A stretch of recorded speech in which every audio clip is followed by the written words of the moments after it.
Hello' everyone, স্বাগতম আছে মোৰ নিউ ব্লগত আপোনালোকক। আমি আজি টুকটুকৰ পৰা গৈ আছোঁ। মই ছোৱালীজনী, মোৰ মামাৰ ছোৱালীজনী, আমি ৰেলীত গৈ আছোঁ। আজি এইফালে আমি লগ কৰিলোঁ। এজনী হৈছে মোৰ জেঠানী, এইফালে জেঠানী ল'ৰাজনক বনাইছে ৰাম। ইমান ধুনীয়া লাগিছে নহয় জানো ৰাম। তাৰপিছত আমি এইফালে পূৰা এনজয় কৰি গৈ আছোঁ। প্ৰসাদো খালোঁ। এইফালে পাছৰখিনি পূৰা ডান্স কৰিছোঁ। আমি আগত আছোঁ ঝাণ্ডা লৈ জয় শ্ৰীৰাম বুলি গৈ আছোঁ। শিৱ মন্দিৰ আছে আমাৰ ঘৰৰ ওচৰতে, তাৰে মানে ৰেলী।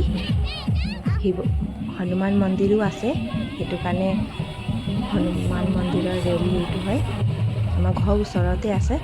তাৰপিছত এইফালে পাছৰখিনি পূৰা ডান্স কৰিছোঁ। আমি আগে গৈ আছোঁ।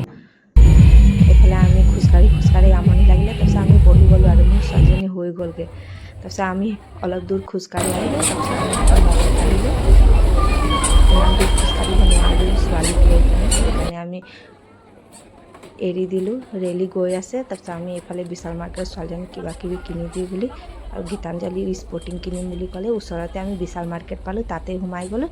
এইফালে বিল পে' কৰি আছোঁ মই, এইফালে গীতাঞ্জলি চাই আছে ছোৱালীজনী। আজি বিল আমি তাই দিম।